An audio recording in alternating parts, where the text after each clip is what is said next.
ఈ రోజు నేను బిర్యానీ చేయబోతున్నానండి. Fry piece biryani. 2 చెంచాలు నెయ్యి, 1 చెంచా నూనె వేసుకొని 3 ఇలాచి, 4 లవంగా, 2 బిర్యానీ ఆకు, కొంచెం రాతి పువ్వు, దాల్చిన చెక్క, 2 పెద్ద సైజు ఉల్లిపాయ ముక్కలు, అలాగే 5 పచ్చిమిర్చి వేసుకుని వేయించుకోవాలి. 2 చెంచాల అల్లం వెల్లుల్లి పేస్ట్, 1 టమాటా ముక్కలు కూడా వేసుకుని పచ్చి వాసన పోయే వరకు వేయించుకోవాలి. 1 గుప్పెడు ఫ్రెష్ పుదీనా వేసుకొని 1 కప్పు పెరుగు వేసుకుందాం. 2 నిమిషాలు కలుపుకొని చికెన్ వేసేసుకుందాం. కాస్త ఉప్పు, 1 చెంచా గరం మసాలా కూడా వేసి కలుపుకొని గ్లాసు బియ్యానికి గ్లాసున్నర నీళ్లు చొప్పున 3 గ్లాసులు నీళ్లు, చికెన్ కోసం 1 గ్లాసు, మొత్తం 4 గ్లాసులు నీళ్లు పోసుకుందాం. కాస్త కొత్తిమీర వేసుకుని మూత పెట్టుకుని సన్న మంట మీద 12 నిమిషాలు ఉడకబెట్టుకోవాలి.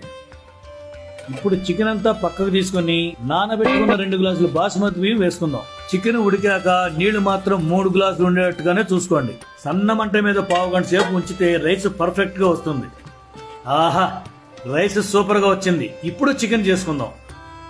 1 చెంచా నెయ్యి, 1 చెంచా నూనె వేసుకుని 2 లవంగా, 2 ఇలాచి, దాల్చిన చెక్క, 2 కోసి పెట్టుకున్న ఉల్లిపాయ ముక్కలు, 2 పచ్చిమిర్చి వేసుకుని ఉల్లిపాయలు ఈ విధంగా వేగాక 1 చెంచా అల్లం వెల్లుల్లి పేస్ట్ వేసుకుని పచ్చి వాసన పోయే వరకు కలుపుకుందాం. చికెన్ వేసుకుని 1 చెంచా పసుపు, ఉప్పు, 2 చెంచాల కారం, 20 ml వాటర్ వేసుకుని 5-6 నిమిషాలు కలుపుకుందాం.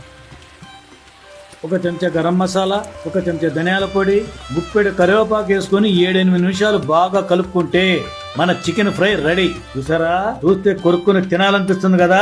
ఇంకా లేట్ చేయకుండా అరిటాకు కోసుకుని వడ్డించుకుని టేస్ట్ చేసేద్దామండి.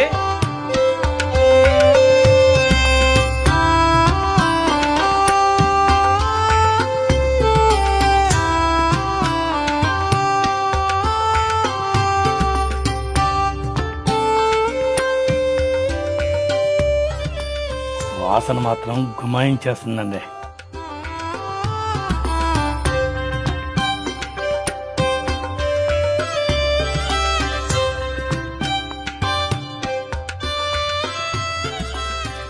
ఎంత రుచిగా ఉందంటే ఇది నేను చెప్తే మీకు తెలీదు. మీరు కూడా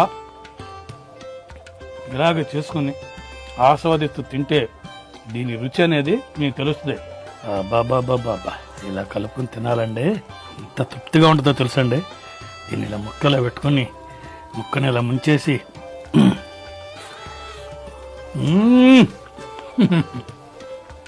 ఎంత టేస్ట్ అండి. బాబా సూపర్.